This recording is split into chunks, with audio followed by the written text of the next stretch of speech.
Pela primeira vez em muito tempo, eu não estou derretendo loucamente na cidade do Recife. Tá dando 24 graus aqui no meu celular. Pois eu tava de casaco agorinha. Tirei porque fechei todas as janelas do apartamento, aí consegui tirar.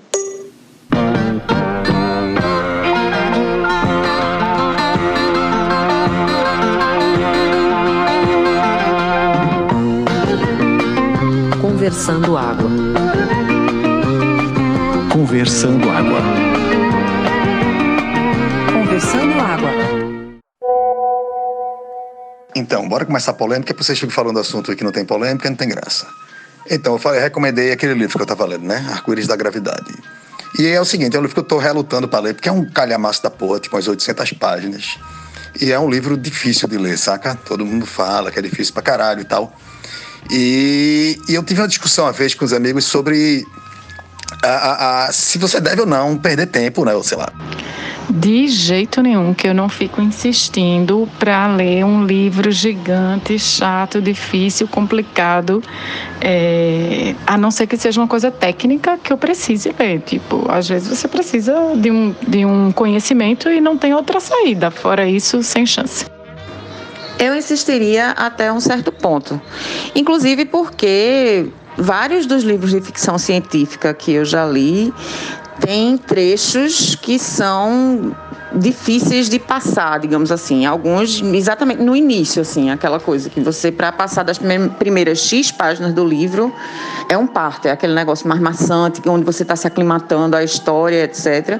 E também vai de até onde você quer entender o Arco-Íris da Gravidade como um livro que fez sentido na época que fez, como um dos grandes livros de ficção científica, etc. E o quanto aquele conhecimento, o saldo do conhecimento completo vai fazer diferença para você. Agora, é o quê? 800 páginas, tipo assim, chegar em 300 ou 400 e ainda estiver remoendo, aí vem. Como paralelo, Time Enough for Love, de Robert H. Heinlein, que eu considero um dos grandes livros de ficção científica para mim. Eu lembro que eu comecei a ler várias vezes para passar das primeiras, 20 páginas. Mas aí também, quando eu engatei. E assim, hoje é um livro que eu já li várias vezes e que eu considero um livro fodaço, assim, minha bíblia. E, Snow Crash também, de Neil Stephenson. Eu também, eu acho que eu ruí no começo para passar. Mas também, quando passei de um certo ponto, o negócio engatou e foi eu. Aí é depender se você vai encontrar seu flow ou não. Minha gente, eu vou dar uma dica para vocês. Tem um negócio chamado resumo no Google. Você escreve lá resumo, aí coloca o título do livro no Google e aí você vai ver que alguém já leu e vai lhe contar só as partes que importam, sabe? O que me fez finalmente ter coragem de ler Arco-Íris foi Dahlgren, que é um livro de Samuel Delany, também meio ficção científica velada, assim. E era um livro chato da porra, também tem umas 800 páginas, eu acho, e é um livro chato do caralho, velho. Não é chato, mas ele, é devagar. Tem uma hora que um personagem pega um livro e começa a ler, né, dentro do livro, e o personagem fica, porra, eu tô lendo esse livro, mas eu não consigo prestar atenção no livro. Eu presto atenção no meu coração, presto atenção no vento, no barulho, eu digo, caralho, é um meta, ele tá explicando como é que ele é essa porra desse livro chato do caralho.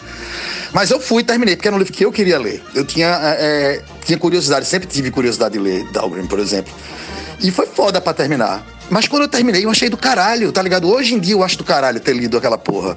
Mesma coisa com Wasp Factory, de Ian Banks. É a mesma coisa, foi chato pra caralho ler, mas quando acaba e você lembra e você pensa da experiência, eu acho do caralho, tá ligado? Esse é o problema, eu acho que aí é que tá. Eu acho que Arco-Íris da Gravidade, eu tô sentindo isso já ao longo que eu tô lendo. Eu acho que eu aprendi a perceber dessa forma, tá ligado? É uma experiência que vai coalescendo. E é por isso que essa é a minha opinião, assim, que dependendo, claro, vale a pena. Tu vai pegar um livro aleatório e ler sem saber que porra é. Como são livros que eu já conheço, que eu já queria e que eu já tenho interesse, queria conhecer a narrativa, a prosa, a história, nesse caso é isso. Eu acho que vale a pena, tá ligado? Só pra dar minha opinião, porque eu não tinha dado, né? Porra, eu tô ligado no resumo, mas aí é foda, né, velho? Aí você não tá lendo o livro, é como tu tomar spoiler, tá ligado? Eu não vou ver essa série, não. Eu vou ver só o Previously. É grande merda, saca? No meu caso, não faz sentido. Só se for um livro técnico ou tu precisa estudar pra alguma coisa e tal, mas como arte pra aproveitar, Eu acho que não faz sentido isso, não. Meu irmão, agora você falou, porque tem várias séries que por mim eu só assistiria o Previously, sabe? Às vezes você tá no capítulo, sei lá, 5, e aí rola um Previously que faz você se arrepender de ter assistido do 1 ao 4, pô. Por alguma razão agora, eu me lembrei bem especificamente do Previously on Lost. E do quantos Previously de Lost não foram explicados em canto nenhum. Mas veja, aí a questão da gente pensar se gostamos da jornada enquanto estava sendo do caralho, ou o fim da série ter sido um lixo, fudeu tudo. Houve 2 casos comentados que são inversos entre si, né? Que é Years and Years, que o fim também é um lixo, mas a série toda eu considerei do caralho, concordando com o William. E o Behind Your Eyes, que eu ainda tô remoendo os capítulos iniciais, mas em tese o fim é do caralho. Então, sobre o final, né? E se fode a experiência toda, né? Como Lost, por exemplo. Mas o cara falou na época mesmo, ele disse, velho, eu namorei com a menina há 5 anos. Se ela cagou no final, eu não vou destruir na minha cabeça todo o relacionamento que foi massa por causa de uma bosta que ela fez nos últimos 2 meses, tá ligado? O relacionamento existiu e foi massa. Lost, pra mim, é a mesma coisa. O final, pra mim, não tem como cagar toda uma história. Até porque Lost tem outro problema, né? Porque existem 2 interpretações daquele final. Tem uma que realmente, se você for por ela, você realmente fode a série. Que é uma interpretação que os produtores já disseram que não é real. Não é a que eles quiseram colocar. Claro que tá no mundo uma obra, foda-se, cada um entende como quiser e tá certo, né? Isso. Então, mas a interpretação, digamos, oficial é uma interpretação do final que eu acho que não desmerece a série, não. É fraca? É. Foi with a whimper em vez de with a bang? Foi. Mas não é uma coisa que fode a série toda, não, entendeu? É só chato, só perder uma grande oportunidade. A outra foi Dexter, velho. A relação com o Dexter era massa, eu ficava esperando pra ver Dexter, pra sair outro episódio. Como é que fizeram aquela merda no final? Puta que pariu. Mas é isso. Pô, eu não deixaria de ter visto tudo de Dexter, que foi massa. Sim, o fim foi ruim, mas, né? Fazer o quê? O melhor comentário sobre isso foi um cara falando sobre Heroes, que ele falou, Heroes pelo menos teve a decência de ficando assim aos poucos tão ruim que quando acabou e foi cancelada ninguém se importou, velho. Essa é a melhor forma. Meio Game of Thrones, tá ligado? Se bem Game of Thrones foi traumático, né? Foi mal. E eu acho que dá pra fazer um paralelo aí, Fred. Porque, por exemplo, teve Heroes, certo? E Heroes foi ficando tão trash metal, de péssimo, de podre, de ruim, que aí parou de valer a pena acompanhar. Que é o que dá pra fazer esse paralelo com o livro. Tipo, enquanto tiver dando, enquanto tiver indo e você quiser fechar o ciclo, tudo bem. Mas chegar num ponto de virada, um ponto de limite aí que não role, tipo Heroes, aí corta, velho. Corta e puta que pariu. Começou massa, massa, mas depois ficou ruim demais, não dá mais não. E pronto. Veja bem onde chegaremos. Estamos falando de Lost, depois foi pra Dexter, já estaremos em Game of Thrones. Certo? Que aí sim dá pra você achar tudo ruim por causa do final, porque eles capricharam. Então, eu sou muito difícil pra mim abandonar uma coisa na metade, velho, uma obra na metade. Eu abandono muitas coisas na metade, mas uma obra, um filme, uma série, um livro, um gibi, qualquer porra que eu esteja consumindo é muito difícil pra mim terminar na metade. Então, eu tenho esse problema. Tem que ser realmente muito ruim. Eu já abandonei, mas tem que ser muito ruim.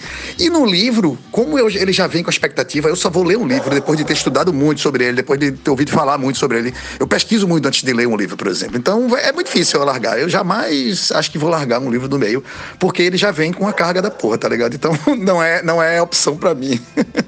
Rapaz, série e filme eu abandono na metade fácil, até porque corre o risco de ficar tão ruim, mas tão ruim que chega naquele ponto que de tão ruim vale a pena assistir. E aí é foda. Aí antes disso acontecer, antes de correr esse risco, aí eu pulo fora facinho. Pois eu cancelei a Sky. Cancelei não, deixei de assistir Sky, porque eu ficava zapeando quando eu chegava em casa cansado do trabalho. E se eu pensasse mais de 5 minutos em alguma parte, qualquer filme que estivesse rolando, eu ficava na obrigação de assistir aquela merda até o final. Isso tava me deixando doido e eu precisei cancelar aquela porra. E Game of Thrones, só pra já entrar no assunto e deixar essa ansiedade, é o seguinte, né, velho? O Martin era um piso que tinha ali, era o penhasco, né? Martin era o platô. Quando acabou os livros, os imbecis dos produtores, velho, que nem papaléguas, meu velho. Caíram, mas caíram. Então, Game of Thrones tem um limiar ali muito claro, que é até onde tá o último livro, velho. Depois virou lixo, não tem de ir piorando, não. Quer dizer, foi piorando, mas assim, ele caiu pro inferno e foi só descendo entre ciclos do inferno, lá pra baixo, mas. Então, foi foda mesmo. E aí, pessoal? Então, tô vendo uma série que não vou comentar agora qual é o nome, porque eu vou dar a indicação no final. Mas essa série me fez refletir sobre uma série de questões sobre a baixa representação dos tipos brasileiros no cinema e nas séries e na televisão brasileira. Claro que a TV, isso a gente já sabe que a faixa de representação ali do brasileiro na TV até aumentou nos últimos anos, na última década principalmente, mas ainda é uma faixa estreita. Mas a gente podia esperar mais de séries e de filmes, e eu acho a gente teve alguns episódios com representações da relação entre empregados domésticos e seus empregadores, mas de uma maneira geral, como o cinema, como a cultura audiovisual brasileira ainda é pobre na representação do brasileiro médio, do brasileiro que convive com a gente, da gente mesmo. Ou a gente vai para os extremos, para o diferente, para o exótico, para o distante, ou a gente fica numa faixinha de classe média que é extremamente pobre do ponto de vista do quesito da representação. Olha, eu ouso até dizer que esse negócio da representação deve ser um problema crônico em vários lugares. Tenho certeza que o chinês que a gente vê nos filmes, quando aparecem chineses, não é exatamente o chinês médio, né? Eu acho que rola uma estereotipada, para ficar mais claro ainda que o chinês é chinês. Eu tô com o Will. Tudo é uma questão, inclusive, de marketing, né? Tudo é uma questão do que você quer mostrar. Então a gente passou por um período de ascensão, talvez, na representatividade. Tu estás falando da mídia brasileira em si, né? Não a representatividade para fora do país vindo de fora, né? Tu estás falando as produções nacionais, né? E como a gente é representado dentro delas, mas eu acho isso. Eu acho que a gente deu uma ascensão rápida nisso, mas caiu de volta, velho. As pessoas não querem saber, não, de como é o brasileiro médio, da luta do povo, não. O povo quer diversão, o povo quer pipoca, agora cada vez mais, saca? É só ver aí como é que tá a questão da cultura, em forma geral, e é isso. Não tem pra que mostrar doce, tu pode mostrar glamour, que é o que o povo quer ver, velho. Eu acho que tem por aí. Certo, concordando com vocês, mas levantando um outro ponto. Eu acho que tem uma questão de marketing, mas, por exemplo, aquela série Nada Ortodoxa, que mostra a convivência de judeus ortodoxos nas grandes metrópoles e as dificuldades que eles enfrentam dia a dia, enfim, a vida deles sendo praticantes de uma religião extremamente restritiva em metrópoles, em cidades cosmopolitas. Então, a gente não tem isso aqui. Por exemplo, como é a vida do evangélico mais radical, que segue mais os preceitos da religião? E como é a convivência desse evangélico com a gente? Por que é que a gente vê isso em outros países e não vê isso aqui? E faço outra pergunta. Será que a série Nada Ortodoxa, que nem é que eu vou citar, foi patrocinada por judeus ortodoxos para mostrar que essa convivência é possível ou não? Porque, no fim das contas, a menina muda um pouco de comportamento. Será que é uma jogada de marketing do próprio judeu? Ou se é uma história, um roteiro bem feito, legal, apresentado na forma de uma série bacana de assistir? Eu acho que tu tocou num ponto agora, porque de repente pode nem ser um marketing mesmo estruturado, mas por exemplo, com certeza eu acho que tem alguém ali que iniciou a conversa, sabe? Alguém da comunidade e tal, ou um grupo mesmo que quer mostrar, que viveu naquilo e quer mostrar. Muito dessas criações é isso, né? Você quer contar uma história que você viveu e tal, então acho que sempre tem algo por trás. O problema daqui é que todas as nossas produções, em grande maioria, são iniciadas e realizadas por meia dúzia de 3 ou 4, tá ligado? Então fica muito muito restrito a variedade mesmo em relação às histórias que você pretende, você gostaria de contar. Então, muitas vezes é uma questão de ir no papel e isso que tu falou, vamos escolher contar essa história. E muitas vezes isso não acontece, porque não tem a paixão por trás, tá ligado? Então, continuando aí, eu citei os chineses porque eu descobri há um tempo que se um filme de Hollywood é lançado no mercado chinês, ele bomba e já se paga imediatamente, talvez na primeira semana de exibição, de tanto cinema e tanto chinês indo para o cinema que existe lá naquele país. Houve uma época antes da pandemia que tinha dia que abria 20 cinemas no país inteiro, tal era a velocidade do progresso. Então Hollywood obviamente cresceu os olhos e começou a colocar personagens chineses interpretados por atores chineses nos seus filmes, né? Não sei se alguém já reparou isso, mas essa representação chinesa nos filmes era justamente porque o governo chinês tem algumas regras para que filmes estrangeiros passem lá. Uma das regras é ter um ator chinês nativo, né, e fazendo papel de chinês, obviamente. Outra regra é se não sei quantos % do filme for rodado na China, enfim.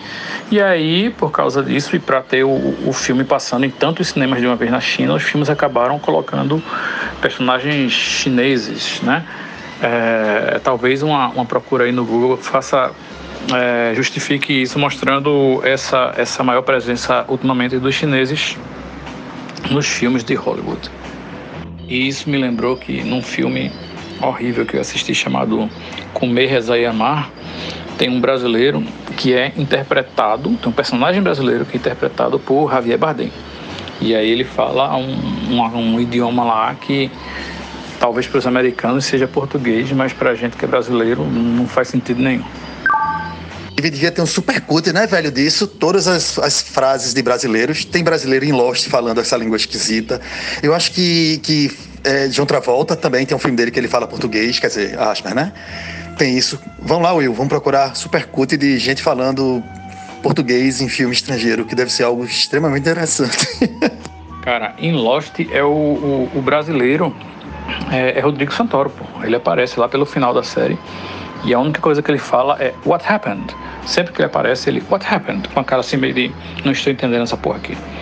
Mas é só isso. Se bem que tem uns brasileiros na neve também, né? No Polo Sul, sei lá, que estão rastreando alguma coisa da ilha e aí eles falam português, realmente. Tem um português muito zoado. Rapaz, eu tava aqui reclamando da representação do brasileiro em produtos audiovisuais brasileiros. Agora, se a gente for falar da representação do brasileiro em produtos audiovisuais internacionais, é outro capítulo. Esse podcast não vai dar, não. Porra, aí teremos que falar sobre o Zé Carioca, né? Isso eu acho que foi o primeiro brasileiro estilizado que apareceu no cinema internacional. Quer dizer, eu não sei, Carmen Miranda foi antes ou depois? Carmen Miranda é de antes, pô. Eu não sei as datas específicas, não, mas eu lembro que tem um desenho da Disney que a música é Aquarela do Brasil, inclusive, mas que Carmen Miranda já aparece com a identificação dela toda lá. E aí aparece Zé Carioca. Eu não sei se é a primeira vez que aparece Zé Carioca, mas aparece Zé Carioca, Pato Donald e tal. Só que Carmen Miranda já estava bem inserida no imaginário, naquele visual. Velho, mas eu lembrei de um negócio que aconteceu, que foi numa série recente, só que eu não lembro qual. Me ajudem, por favor. Will, eu acho que tu especificamente lembra disso. Eu não sei se foi Game of Thrones, sabe? Que era assim, tipo, um lugar imaginário, não existente, e que, tipo, a galera pegou cenas de um background pra fazer, sei lá o quê. Eu não lembro o que era, eu juro que eu não lembro, por favor, me ajudem.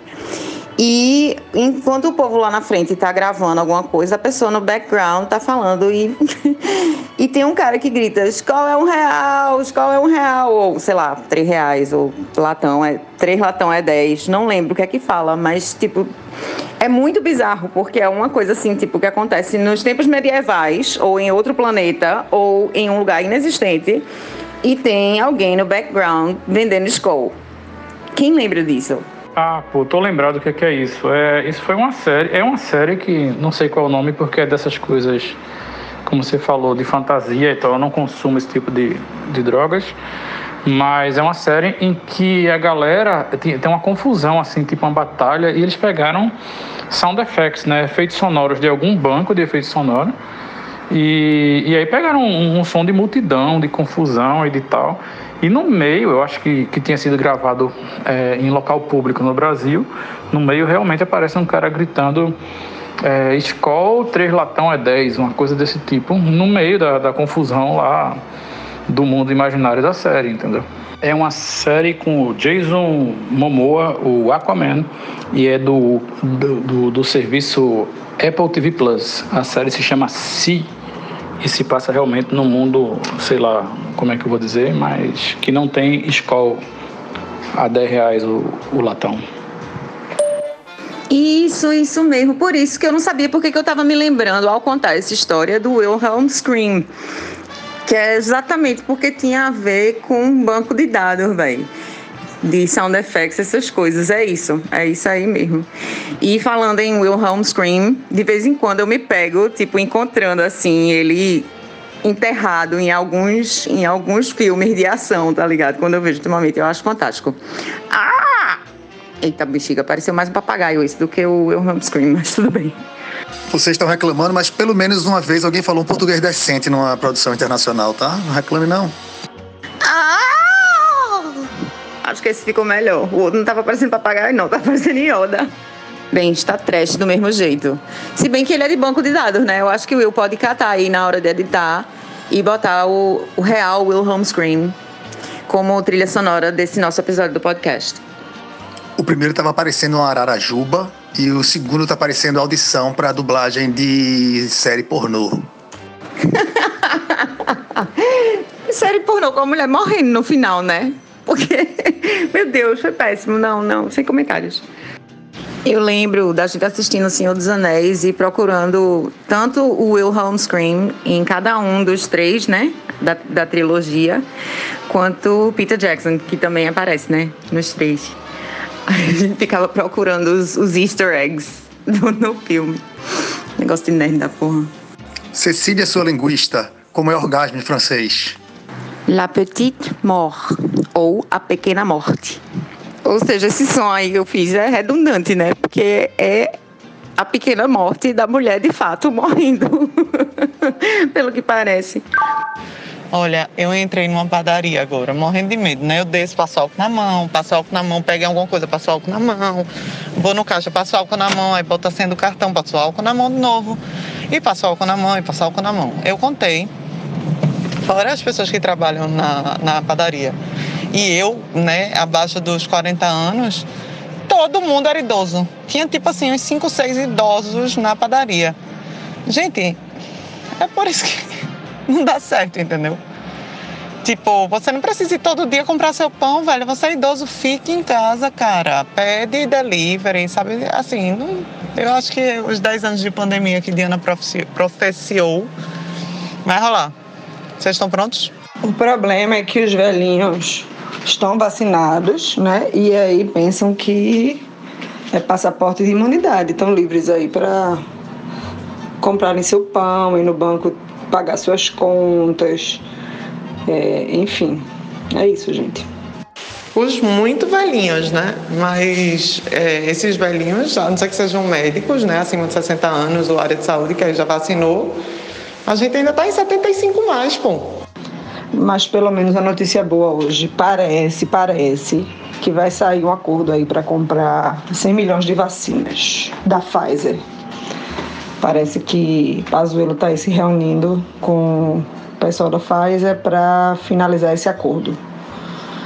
Mas, né, como nada no Brasil é fácil e o nosso presidente é um maluco genocida, ninguém sabe, né, se de última hora ele pode inventar algum motivo aí para voltar atrás mais uma vez, né?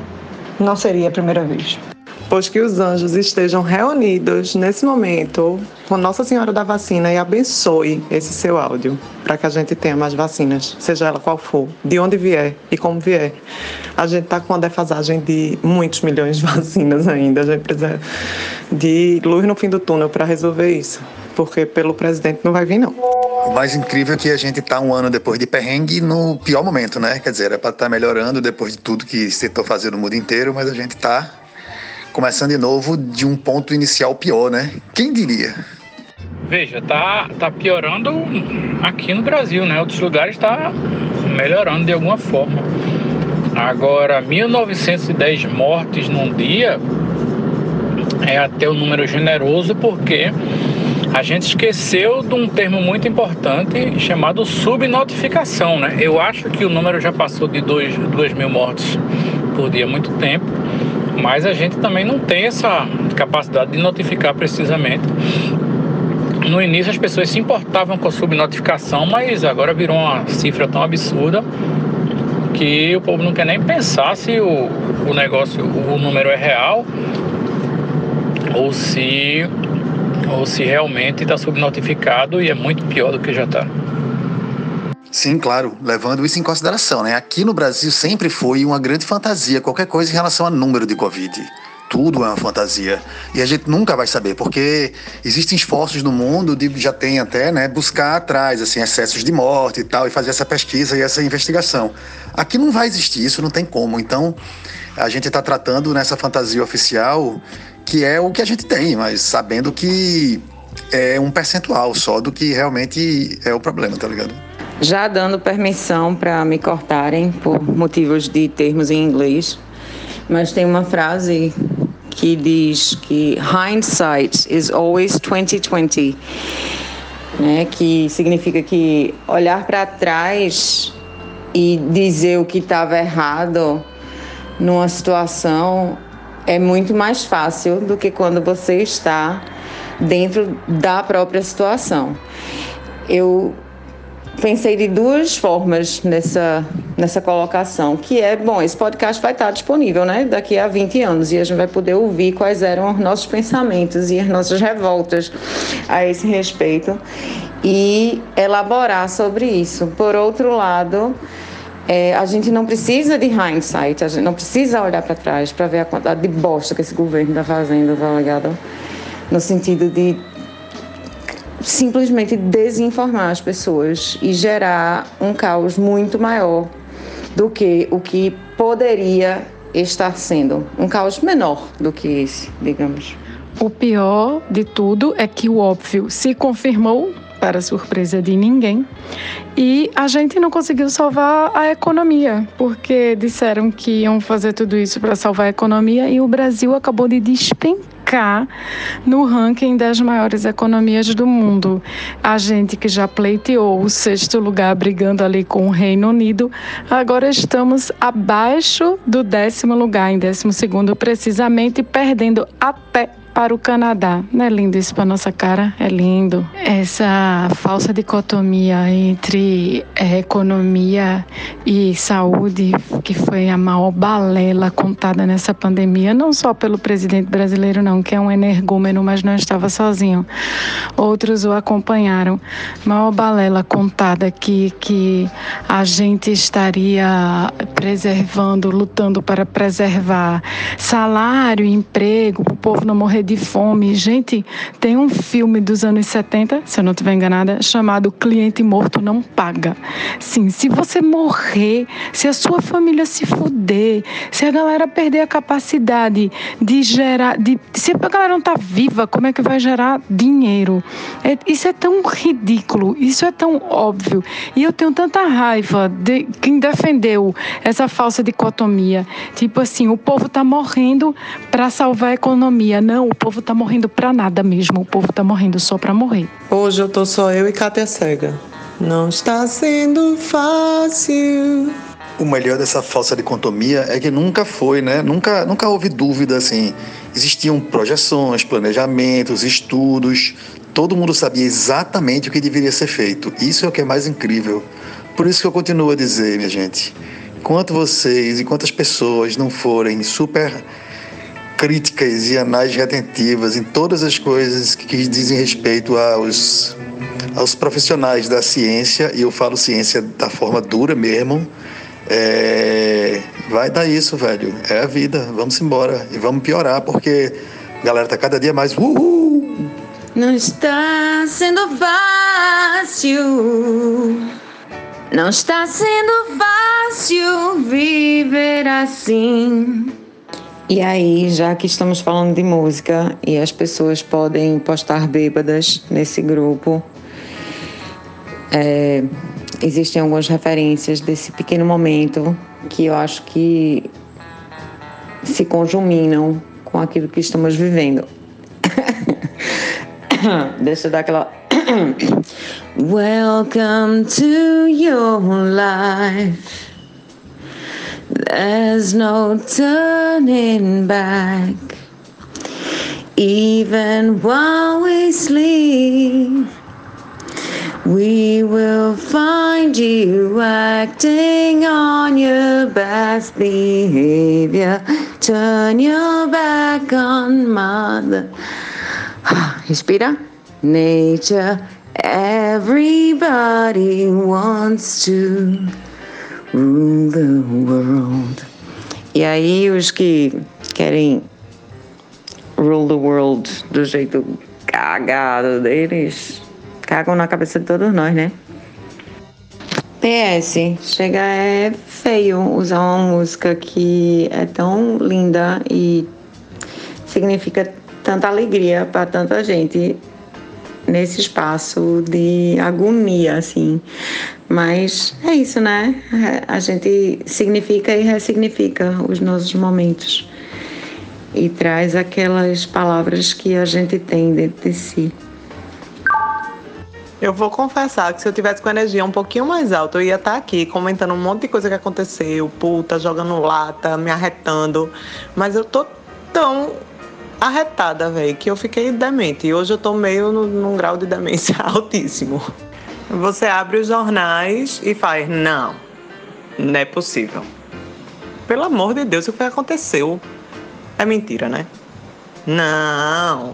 E assim segue, tá ligado? Não tem uma notícia assim pra alegrar o cidadão, não. Mas tu sabe que não precisa comentar profundamente em cada assunto, você pode mandar aí os seus destaques do dia, né? Solta os tópicos aí e vê o que acontece.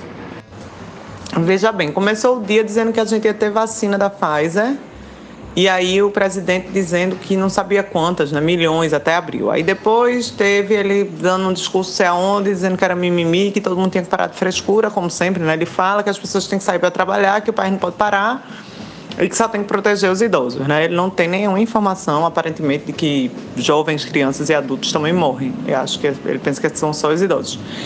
E aí tem a notícia do cara, né? Que a galera das universidades que está sendo aí punida de alguma forma por... com o negócio do termo de ajuste de conduta, que aí, meu Deus do céu, a gente entra no clima de ditadura total e da ódio. E aí também tem a notícia do menino lá que foi preso pela Polícia Federal porque ele disse que o presidente vai chegar na cidade, e aí quem topa ir lá comigo para... insinuando que ia fazer algum ato de violência, e aí foi preso. E aí, meu irmão, é absurdo, em cima de confusão, e continuamos fodidos, todas as cidades comprando, né, alugando containers refrigerados para poder botar corpos. E aí você fica, perdido.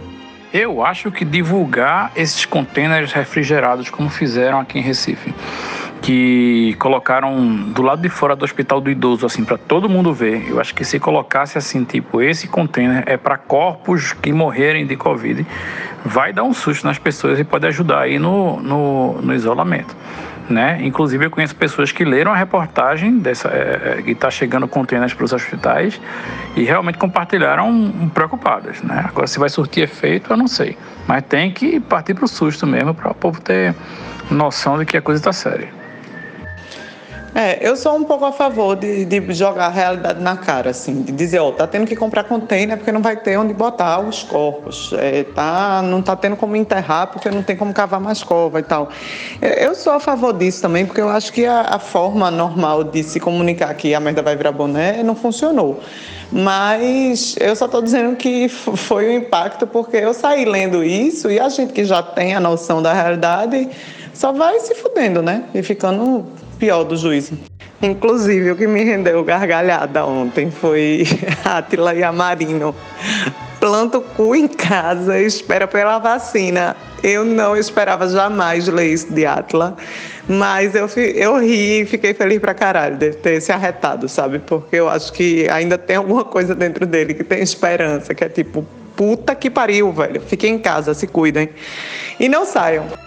É que por mais que o negócio seja divulgado amplamente, mas para muita gente o impacto da Covid não é uma coisa palpável e imediata, né? Tipo, tem muita gente que não conhece ninguém que morreu. Tem muita gente que não se sensibiliza porque a coisa é assim, você pode ser que morra, sabe? Não tem uma certeza. É meio que como cigarro, né? Que pode ser que você tenha problemas e se tiver vai ser muito longo prazo, então para que pensar nisso, né? Tipo impacto ambiental também, por que é que vai fazer alguma coisa agora se eu não vou estar vivo para me fuder lá na frente, sabe como é? Tem eu em outro podcast que eu escutei, isso já faz um certo tempo, tinha um pessoal de uma equipe, eu acho que de cientistas americanos que cuidam da nomenclatura de fenômenos meteorológicos, que eles estavam querendo trocar o nome dos furacões, porque os furacões têm nomes de mulher e esses nomes não assustam as pessoas, então muita gente fica na rota dos furacões nos Estados Unidos e acaba se fudendo, entendeu? Porque o furacão é furacão, sei lá, Diana, furacão Katrina, furacão, sabe? Enquanto eles diziam que se o nome do furacão fosse, sei lá, Satangos, assim, as pessoas iam ter mais medo, não sei. E provavelmente tomariam alguma providência e não arriscariam, né? Essa do furacão foi foda. Eu não sabia disso não, mas é interessante refletir sobre isso. Puta que pariu. Imagina, furacão Bolsonaro. Corria todo mundo, velho. Evacuava e se salvariam todos. Não, porra, melhor ainda. Os bolsominions correriam para onde o furacão vai passar para aplaudir o furacão Bolsonaro e aí morreriam todos. Genial a ideia do furacão, e é isso mesmo. Eu não acho que esse negócio de container na rua funciona não, porque para essa galera tem um cérebro diferente do nosso, então a gente acha que as coisas vão funcionar e obviamente não funcionam, porque a gente tem visto isso aí recorrentemente, né? Então acho que tem que ser uma coisa diferente. Por exemplo, eu tava vendo que numa cidade do interior aí, não sei onde foi, tinha um chupacabra, tiraram foto dele e tal, uma aparição noturna peluda, tá ligado? Isso tava ajudando as pessoas a se manterem em casa durante a noite. Então acho que tinha que ser uma parada dessa, tá ligado? Mete umas coisas de terror na rua, não sei, tem que pensar fora da caixa, velho. Umas coisas que assustem esse povo que é idiota, assim, sabe como é? O que é que assusta um idiota? Não sei, tem que pensar assim, porque, velho, é isso que o Will falou, tá lá o container, mas quem morre são os outros, pô. Eu não vou morrer porque, sei lá, qualquer motivo.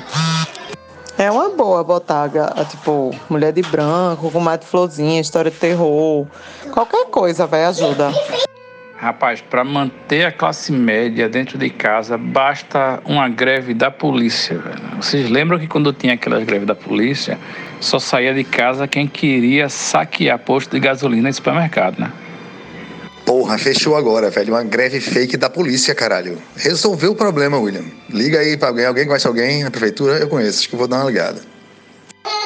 No caso, eu acho que tinha que ser do Estado, né? Mas enfim, é isso, pessoal. Boa sorte a todos. Boa noite. Rindo até agora do furacão Satangos. E eu volto pelo retorno da perna cabeluda.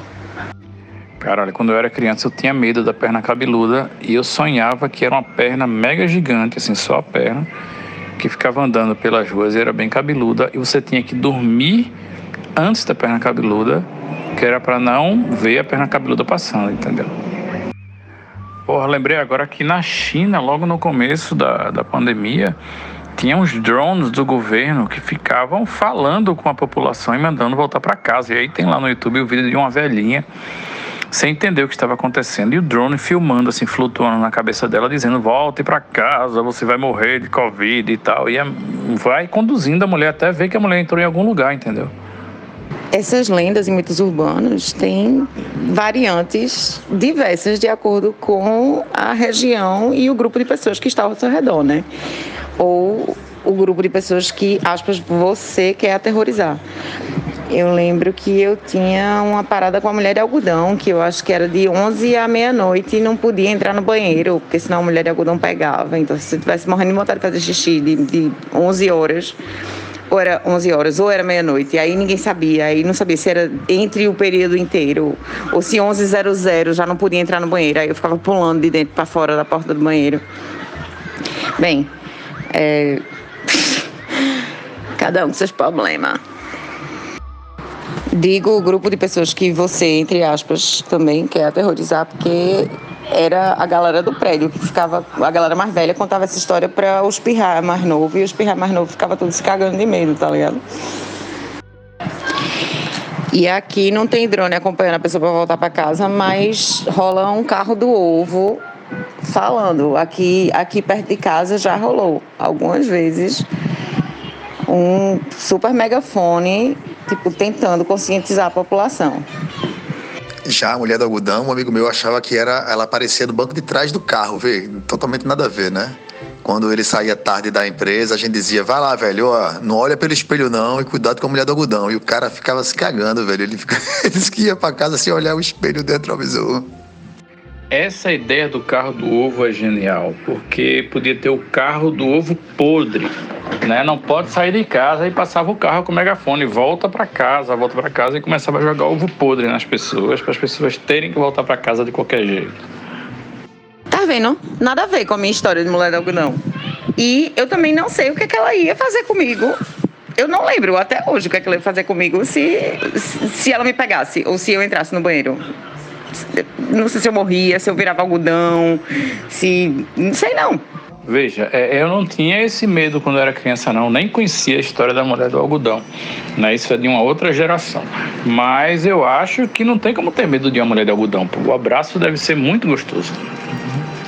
Mas a mulher de algodão não era uma mulher feita de algodão, era uma morta com algodão no nariz, feito um cadáver, tá ligado? Esse era o esquema. E ovo podre não, né? Mas chegou aqui uns vídeos na China ou na Índia, sei lá onde é que era, que a galera vinha com um pau dando porrada na galera pra voltar pra casa. Não tinha isso? Era meme? Eu acreditei como se fosse real aquela porra. Mas o pior é que eu sabia dessa história da morta com algodão no nariz. Mas eu só visualizava uma mulher que parecia uma nuvem, bem fofinha, toda branca. E não sei nem por que eu tinha medo. Não, mas tem isso, né? Eu também, quando eu visualizo ela, eu também não sei, eu só conhecia nessa época da empresa também, eu não sabia antes não, mas quando eu visualizo ela, eu imagino aquele Stay Puft, tá ligado, de Caça-Fantasmas. Eu só imagino aquele cara fofinho de marshmallow. Acho que é a mesma teoria do furacão, né? É um nome fofinho, literalmente, né? Quase, que associa-se ao fofinho, dada uma coisa que em tese deveria ser aterrorizante. Não dá, devia ser, sei lá, a mulher da barata, para aqueles que têm pavor de barata, por exemplo. Até porque você pode interpretar quando sendo a mulher do algodão doce, né? E querer comer ela, né? Assim. Trocadalhos, né? Pronto, o homem do saco era bem mais aterrorizante, apesar de nenhum dos dois termos terem... Oi. Esse homem do saco era o cara com hidrosséries, era isso? Tá ligado aquele velho que anda na praça com as bermudas frouxas? O que é que o homem do saco fazia e quando é que ele fazia? Tipo, ele pegava quando você tava dormindo e, sei lá, botava o saco assim na sua bochecha e deixava ali paradinho pra você sentir o quentinho. Como é que é? Caralho, eu acho que era exatamente isso. E ele é uma das criaturas mais aterrorizantes que já caminharam sobre a Terra. Esse é o terror, viu, velho? Pode vir Samara, o caralho, meu irmão, mas o homem do saco não, meu irmão. Minha gente, puta que pariu, vocês foram além, fortemente, velho. Mas, em se falando desse homem do saco, o da hidrocele descrito, eu me lembrei de uma história que aconteceu comigo na Praça Casa Forte, que eu fui lá agora, já durante a pandemia, para dar pão para as tartarugas com o Léo e tal. E aí chegou o dito homem do saco, que é um bebo que orbita ali a área, daqueles que, caralho, você sente cheio de cachaça quando o cara já tá a 500 metros da sua pessoa. E aí a gente tava lá dando pãozinho pra tartaruga e ele chegou e disse: "Véi, sabe o que é bom? Chegar aqui de madrugada, eu já venho do bar, dou uma mergulhada, pego uma bicha dessa aí e boto no espeto, véi. Isso é bom demais." Eu já tinha falado a mesma coisa, assim, sobre tartaruga de lagoa de praça. E pombo, assim, quando eles desaparecem, que você não sabe por que eles não estão no lugar que deveriam estar, eu sempre acho que o povo da rua pegou e comeu. Eu faria isso se tivesse faminto, uma sopinha ali de boa. Porra, não falei pra tu, o velho da Praça do Ovão, meu irmão, esse cara já é uma instituição nacional, porra, tem que ser tombado esse puto. Se tiver um restaurante chinês por perto, então, a parada é em escala industrial, né? Todo mundo lembra aqui daquele Xangai, né? Acho que era Xangai que tinha ali na torre, nas Graças, que um carro bateu no lixeiro e foi cabeça de gato pra todo lado. O negócio é valendo mesmo, pô. Eu lembro do Xangai, que era um motel que tinha lá perto da Universidade Federal. Só que era Xangai com Y, nós chamava Xangai. Falando nisso, será que o povo tá indo para motel em época de Covid? Porque, enfim, já era um lugar que teoricamente rolava uma asepsia acima do normal, né? Tá, que eu tô achando que o lugar mais seguro pra ir ultimamente é num pôr do motel. É, um motel limpo, né? O motel sujo também foda-se, porque os outros bichos vão comer a Covid. E o limpo a galera deve estar limpando, né? Então, assim, é uma boa. Ir pro motel, tá, é uma boa mesmo. Não e não. Eu não sei se eu tive um azar do caralho, tirei na loteria algumas vezes, mas em hotéis considerados limpos eu já tive experiência de encontrar, assim, coisas não indescritíveis, mas que eu não tô a fim de descrever agora, nesse momento. Então, assim, entrar com a luz ultravioleta ali, gente, nunca mais vai pra matar na sua vida. Fora as coisas práticas que eu, de fato, vi. Então, não. A pessoa andar descalça no chão do quarto do motel já é um motivo pra nunca mais ir lá, né? Veja, motel é uma coisa nojenta por natureza, né? Ninguém vai levar um luminol pra porra do motel. Agora, caralho, nunca achei nada não, velho. Também nunca fui pra motel muito fuleiro não, mas também nem ia muito não, mas caralho, velho, sério? Por que é que tu não é frequentando, Cecília? Fala aí essa porra, conta aí pra gente. Faz uma descrição, usa analogia, qualquer coisa. Agora eu fiquei curioso. Banheira de motel, tá ligado? A humanidade é dividida entre dois tipos de gente. Os que entram na banheira do motel e os que têm noção, tá ligado? Só isso. Porra, Fred, aí ficou claro que você só frequentava os melhores motéis, né? Porque tem banheira no quarto, é isso? Será, velho? Eu não me lembro de ter frequentado motel que não tivesse banheira, não. Nem que seja uma fuleira, não. Sempre tem, não faz parte, não é praxe, não. Tipo, menos aqueles que a galera vai a pé, sabe? Mas assim, não, qualquer um. Pois é, eu lembro exatamente que, mesmo os quartos mais básicos de todos esses motéis considerados mais ok, todos tinham banheira. E uma das circunstâncias bizarras que eu encontrei envolvia exatamente a banheira também. Porque eu acho que é uma gradação, assim, na hora que sai a banheira, entra o carrapato, tá ligado? Então tem essa coisa, assim, se não tiver banheira é porque tem carrapato, aí é foda. Eu não sei de quem é essa experiência, ou se isso é uma lenda urbana que a galera já conta como sendo sua, mas eu soube de um motel em beira de estrada que tinha um papel A4 impresso na parede dizendo: "Não mate mosca na parede, nem limpe o pau na cortina".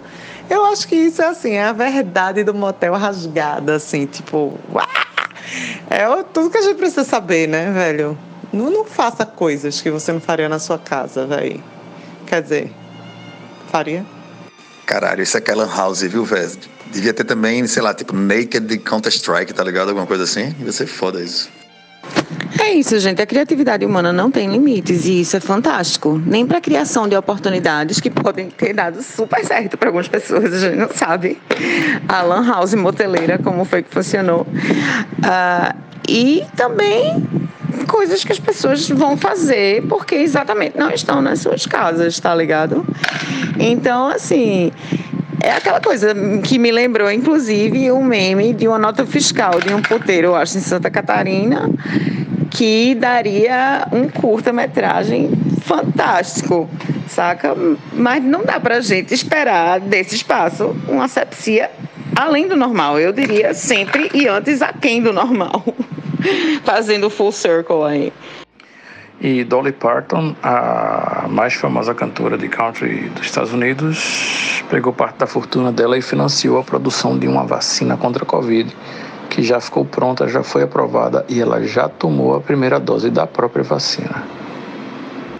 Ela financiou o início da vacina da Moderna, né? E ela foi se vacinar e trocou a Jolene por vaccine. Mas a bicha é foda mesmo. Vocês já viram entrevista com ela, essas paradas? Tem uma série de entrevistas com, inclusive, um dos caras do Radiolab com ela. São 6 entrevistas, eu acho, que é foda, velho. A bicha é o capeta, meu irmão. Falando disso, eu já deixo a minha dica de hoje aqui, que é: vão lá no Netflix e assistam aí um documentário sobre um produtor musical americano chamado Clive Davis. O nome do documentário é A Trilha Sonora de Nossas Vidas. Esse foi o cara que descobriu não só Whitney Houston, mas também ele descobria grandes artistas e ressuscitava outros que estavam meio apagados.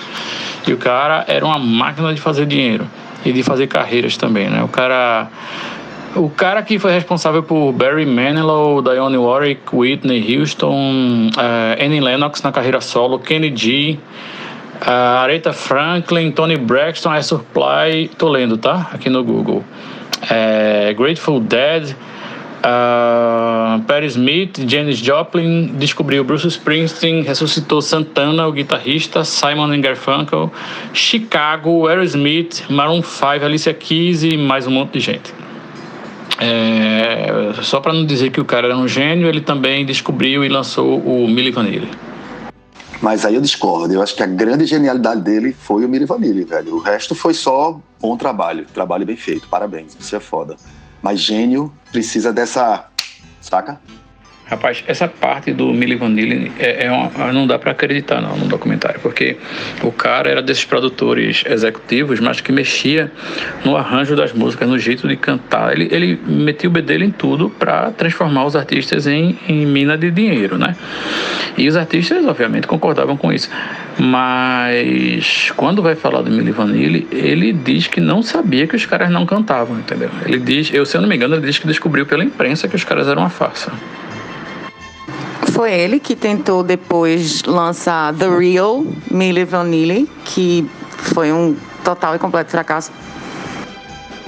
Pra você ver que todo mundo pode cagar, né, velho? É bom você ver isso. Ou então, todo mundo pode tentar um golpe que deu errado. As duas, uma. Vamos lá. Vou trazer aqui uma questão que surgiu na vida real. Qual que vocês acham que foi o primeiro caso de fake news da história da humanidade?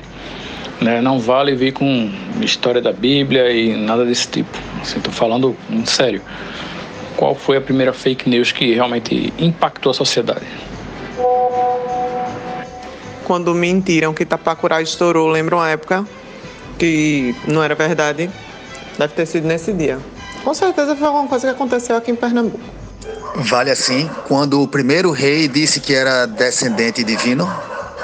Só avisando que o assunto surgiu por causa da transmissão de rádio de Orson Welles, aquela dos alienígenas invadindo a Terra, que ele convenceu um país inteiro, no caso dos Estados Unidos, de que a porra estava realmente acontecendo e um monte de gente morreu de medo e, enfim, foi um caos. Eu tô brincando, mas foi uma coisa que eu me lembrei que aconteceu, que falaram que Tapacurá tinha estourado e a galera entrou num pânico do caralho e minha gente, calma, eu trabalhava na época na Encruzilhada e as pessoas correndo pela rua e eu falava, gente, o que tá acontecendo? uma loucura mesmo. Itapacurá estourou, é da época da gente, é? Madness? Eu jurava que era da época dos pais da gente, velho. Eu não lembro de ter passado por isso, não. Será que eu era alienado? Muito nerd, né, velho? Tava no computador e foda-se, não é isso? Não, Dida, tu tá se confundindo. Tapacurá, o boato de Tapacurá estourou foi há muito tempo. Eu tava olhando, inclusive, eu fui até me certificar agora na internet, foi em 1975. Esse boato que tu estás falando foi uma outra chuva do caralho que aconteceu e que o povo começou a falar, tirando, assim, tipo, remetendo ao primeiro boato que tinha acontecido, né? Começou a se espalhar de novo, mas nem se compara com o que aconteceu no primeiro boato, né, de Itapacurá, que foi no tempo dos nossos pais. Isso mesmo, teve uma segunda edição de Tapacurá Estourou, que aconteceu em 5 de maio de 2011. Foi em menores proporções, né, mas não é a famosa Tapacurá Estourou, que foi mais antiga. Isso, naturalmente eu tô falando da versão de 2011, que foi quando Tapacurá estourou fake news again. Também não é toda vez, não. De vez em quando é só revolta de São Pedro mesmo. Vocês estão ligados que essa chuva de 2011 foi que rolou um tufão tropical em Recife e entrou água pra caralho aqui no apartamento, né? Olha, últimas 24 horas de gravação desse episódio. Alguém tem alguma dica interessante aí, alguma indicação para nosso seleto grupo de ouvintes? Como eu disse, eu não tô vendo nada que preste ultimamente. Na verdade, eu não tô vendo nada ultimamente. Então, vamos para dicas antigas. Aproveitar que a Apple Plus vai botar no ar a Fundação no final desse ano, né? Que é sobre uma série de ficção científica de Asimov.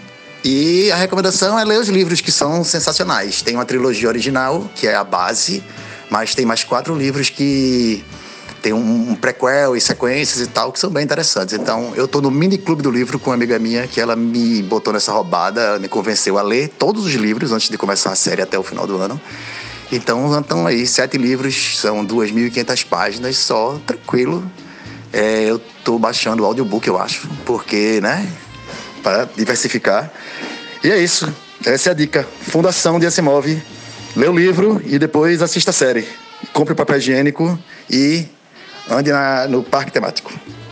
Olha, nada a ver com dica, mas acabei de passar agora por uma praça e me disseram que esse é o primeiro fim de semana de lockdown aqui em Pernambuco e parques e praças estão proibidos e fechados. Mas nessa praça estava rolando, acredite se quiser, um campeonato de boxe. E um monte de instrutor e um monte de gente, todo mundo se estapeando lá e plateia e tudo. Se tivesse imagem aqui no podcast, eu até mandava uma foto que eu tirei. Meu Deus, minha gente, um campeonato de boxe, ou seja lá qual for a arte marcial. É bom que não tem contato, né? Uma coisa é que as pessoas competem e não entram em contato uma com a outra, né? O lutador consciente, ele pode passar uma camada extra de álcool gel na sua luva, que eu não sei se é boxe, não sei se é Muay Thai, é coisa com luva. Mas ele passa esse álcool gel e vai desinfetando a cara do adversário à medida que vai tentando um nocaute. Se cortar, né, tiver algum corte, já desinfeta o local, né, deve arder pra caralho, porque, enfim, álcool 70, mas é uma boa. Eu acho que, inclusive, esse podia ser um dos novos paradigmas que a gente vai adotar a partir de agora, né, na nossa vida. Tipo, as lutas poderiam ter isso, álcool gel no octágono, sabe como é? E o cara já saía de lá desinfetado, já, como é? Asséptico. Tinha isso, né? Era luta de mulheres no gel. Pode ter luta de mulheres no álcool gel. Ninguém vai pegar corona. Eu queria saber qual foi a parte de estamos na situação mais grave da pandemia, não tem UTI para todo mundo, que esse povo não entendeu. Vê, tu praticando um esporte de luta, você pode se machucar seriamente, você pode, sei lá, uma queda, uma fratura exposta num braço.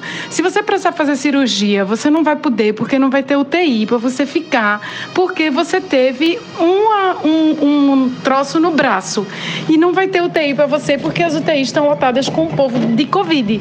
Velho, como é que a gente desenha isso, hein? Alguém, por favor, me explique, que eu não consigo entender. Então, deixa eu explicar. O povo já é aluado, né? Então já é meio assim, desconecto da realidade. E aí o que é que você tem? Você tem as instituições que não ajudam, velho. Escola tá voltando, o trabalho chamou pro presencial de volta, sabe, é um lockdown sem vergonha, as coisas estão funcionando na rua e tal. Então, uns lockdown meio sem vergonha que acontece aqui, mas não acontece ali, demora pra acontecer. Confunde a cabeça da rapaziada, velho. Não, como é que é? Não é assim. O clima não é de lockdown, o clima não é de perigo. Existe aquela informação lá, os hospitais estão lotados, mas é dissonância cognitiva no modo máximo da galera, velho. Não tem condições não, gente. Tu quer que o povo raciocine por conta própria? Tu é doida, tu tá pensando que tais aonde, menina? Oxi. Bom, e falando das indicações, eu queria indicar uma série bem água com açúcar no fim das contas, médio, é água com açúcar contemporâneo, que não parece que é água com açúcar, mas é chamada 8 em Istambul, que fala sobre as relações entre uma família de pessoas que praticam a religião islâmica da maneira mais tradicional, essa família mora numa periferia de Istambul, e eles se relacionam com pessoas mais cosmopolitas, e como essa relação é bem bacana, assim, acompanhar esse relacionamento, acompanhar as diferenças. No meio tem uma família, uma só, que inclui muçulmanos e não muçulmanos na mesma família, e a relação deles também é marcada por esses conflitos, às vezes até de maneira mais exacerbada, porque eles estão ali mais próximos. É bem curiosa, assim, eu fiquei pensando por que a gente não faz algo assim. A minha dica dessa semana é uma série chamada Soulmates, que passa no Amazon Prime, e a premissa da série é a seguinte: os cientistas em 2023 descobrem um negócio chamado partícula da alma, que cada pessoa tem. E não explica porquê nem como, mas o importante é que eles descobrem isso. E aí a série mostra que a partir dessa data as pessoas podem fazer um exame laboratorial para descobrir quem é a sua alma gêmea. É um exame que faz pelo olho e tal, olha a sua partícula da alma, e daí, se a sua alma gêmea tiver feito também esse exame e tiver lá no banco de dados, o laboratório lhe informa quem é a sua alma gêmea, e aí cabe a você entrar em contato ou não com essa pessoa. E a série mostra a vida de pessoas que casaram antes dessa revolução e ficam no dilema se devem fazer o exame ou não, porque certamente não casaram com sua alma gêmea, né? Porque probabilidade é nenhuma, já que só existe uma no mundo pela premissa do filme, né? E aí tem casais que, sei lá, um lado faz e esconde, e depois o outro descobre e faz. Tem gente que faz e não vai atrás da sua alma gêmea. Tem gente que mente e vai atrás de uma pessoa dizendo que... Enfim, a série tem uma premissa interessante, tem primeiros capítulos interessantes. O que eu assisti ontem especificamente eu achei horroroso, um dos piores capítulos que eu já vi na minha vida de assistidor de série, mas é interessante e vale a pena. O William recomenda uma série que diz que no meio tem um dos piores capítulos que eu vi na vida, mas só esclarecendo, é porque essa série, cada capítulo é autônomo. Um capítulo não tem nada a ver com o outro, embora todos tratem desse mesmo assunto, né? Sobre esse exame, entendeu? Mas aí as histórias tem umas melhores e outras piores. Mas a média geral é boa. Vocês podiam já dizer, né, qual é o episódio, porque aí ninguém assiste, já pula e passa pro próximo. É o episódio 4, um episódio que se passa no México. Velho, eu sei que é meio old news, mas assistam Mr. Robot, Sociedade Hacker, na Amazon Prime Video. É validíssimo. Eu tenho uma dica, que é: mantenham-se sãos. Façam o que preciso para isso. Façam exercício, bebam, abracem seus filhos, façam vídeo conferência com as pessoas que vocês amam, apesar de eu não aguentar, porque eu já faço muito por causa do trabalho, então eu acho um saco, mas comam o que vocês gostam, enfim, se tranquem em casa e procurem destapar aí a panela de pressão. Só que só destapa a panela de pressão quando a pressão for embora, viu? Porque senão explode. Eu assisti a Mr. Robert na Amazon Prime e confesso que a primeira temporada eu gostei muito, mas na segunda Eu me senti muito burro porque eu assisti, sei lá, uns 3 primeiros capítulos ou mais, até 4. Eu não entendi nada, zero. Eu não conseguia acompanhar, não conseguia imaginar o que estava acontecendo. Aí eu desisti. E aí eu soube que na terceira temporada, acho que sim, posso estar errado, na terceira temporada eles cancelaram a série. Acho que, enfim. Aliás, eu nunca imaginei que o nome em português tinha esse Sociedade Hacker. Eu não consigo entender. Eu sei que tem uma lei que diz que quando você não traduz o título da coisa, você tem que colocar um subtítulo em português. Tipo, sei lá, não consigo pensar em nenhum exemplo agora, mas esse Mr. Robot Sociedade Hacker aí é um exemplo. Como eu faço legendagem, aí eu assisto as paradas com a legenda, tanto para ver quais são os estilos de legenda da Netflix, e eu nunca tinha assistido nada da Amazon Prime com legenda, e aí botei o Mr. Robot para assistir com a legendagem, aí aparece lá o subtítulo, sempre que abre tem lá Sociedade Hacker. E normalmente, de fato, inclusive os títulos da Netflix normalmente não tem essa tradução. Mas, pelo visto, da Amazon Prime, sim. Vou até me inteirar melhor. Sinceramente, preferia que traduzissem o título original, como fazem em Portugal, e chamassem de Senhor Robô.